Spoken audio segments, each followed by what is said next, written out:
ഞങ്ങളുടെ വീട്ടിൽ ഞങ്ങളുടെ ഹൗസ് ഹോൾഡ് വർക്കിന് വന്നിരുന്ന ഒരു ചന്ദ്രൻ ഉണ്ടായിരുന്നു കണ്ണൂർ.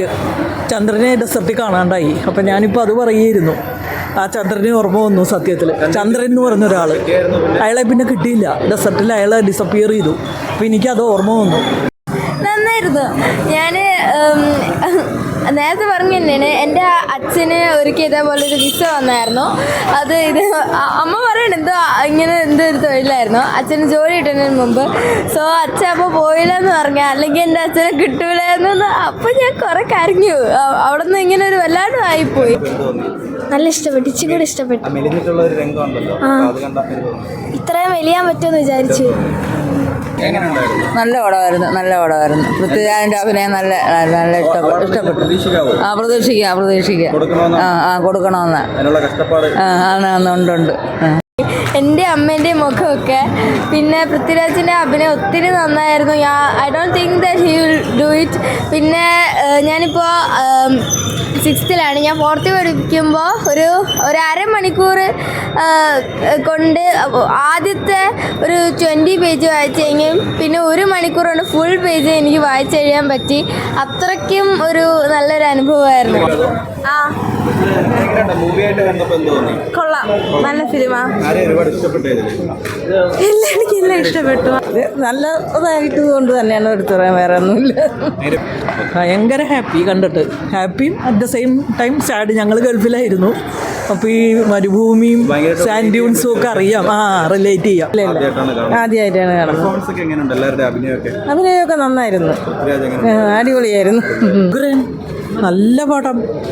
പൃഥ്വിരാജിനെ വിവരിക്കാൻ വാക്കുകളില്ല. പിന്നെ നാഷണൽ അവാർഡ് തീർച്ചയായിട്ടും അത്ര എഫർട്ട് ഇട്ടിട്ടുണ്ട്. ആദ്യത്തെ 1-2 സീൻ ഒഴിച്ച് പൃഥ്വിരാജിനെ കാണാനേ. കൊള്ളാം.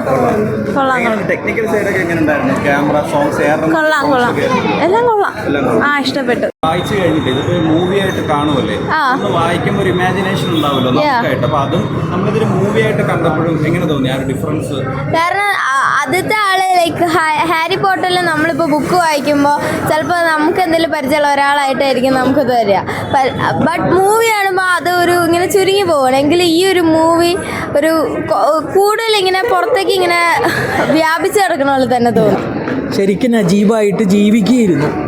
ശരിക്കും പൃഥ്വിരാജിനെ നമുക്ക് ബാക്കി സിനിമകളിലൊക്കെ പൃഥ്വിരാജായിട്ട് തോന്നും. ഇത് അങ്ങനെയില്ല, നജീബിനെ മാത്രമേ കണ്ടിട്ടുള്ളൂ.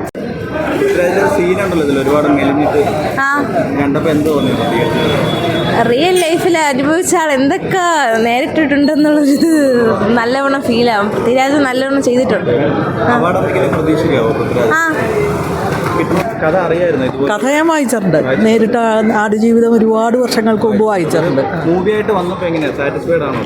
പിന്നെ ഇത്രയൊക്കെ മൂവി ആയിട്ട് പറ്റണതിൻ്റെ മാക്സിമം അവർ ചെയ്തിട്ടുണ്ട്. ബ്ലെസ്സി ആ സീന് കണ്ടപ്പോൾ എന്ത് തോന്നി? പെട്ടെന്ന് സഡനായിട്ട് പൃഥ്വിരാജ് അത്രത്തോളം മെലിഞ്ഞിട്ടുള്ള ഒരു രംഗമുണ്ടല്ലോ, വിചാരിച്ചിരുന്നോ ഇത്രത്തോളം? അപ്പോൾ ഈ ഒരു അല്ലാണ്ട് ഇങ്ങനെ ഇടയ്ക്ക് ന്യൂസിലൊക്കെ വരുമല്ലോ ഇത്ര ഇങ്ങനെ നല്ല ഡയറ്റ് ചെയ്തിട്ടൊക്കെയാണെന്നൊക്കെ. അപ്പോൾ അങ്ങനെ വരുമ്പോൾ ഞാൻ തന്നെ വിചാരിക്കുന്നു, സത്യമാണോ ഇത്? കണ്ടപ്പോഴത്തേക്കും വല്ലാണ്ട് ഞെട്ടിപ്പോയി. യെസ്, കിട്ടണമെന്നാണ് ആഗ്രഹം. അതിനുള്ള എഫേർട്ട് ഇട്ടിട്ടുണ്ട്. പിന്നല്ലാണ്ട് അത് അത്രയും നന്നായിട്ട് ചെയ്തിരുന്നു. പുസ്തകത്തെ പോലെ തന്നെ അത് അങ്ങനെ ചുരുങ്ങി പോവാണ്ട് കുറച്ചും കൂടെ പല ആൾക്കാരുടെ ജീവിതം ഉണ്ടല്ലോ. എൻ്റെ അമ്മേൻ്റെ അയൽക്കാരെന്ന് പറയുന്ന ഒരാളും ഇതേപോലെ ഇങ്ങനെ നല്ല തടി ഉണ്ടായിരുന്ന ആൾ തിരിച്ചു വന്നപ്പോഴത്തേക്ക് അങ്ങ് മെലിഞ്ഞ് ഒട്ടിപ്പോയി.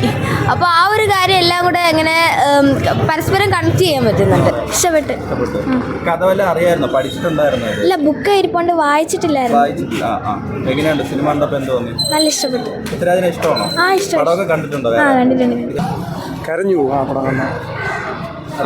അനുഭവങ്ങൾ പറഞ്ഞിട്ടുണ്ടായിരുന്നോ ഫ്രണ്ട്സോ? അല്ലെങ്കിൽ അല്ല, ഞാൻ അല്ലാതെ ഫേസ്ബുക്കിൽ അല്ലാതെ കണ്ടതാണ്. അല്ലെങ്കിൽ പൃഥ്വിരാജിൻ്റെ ഫാനാണ്. അന്നോട്ടേ പൃഥ്വിരാജിൻ്റെ പടം മാത്രമേ കണ്ടു.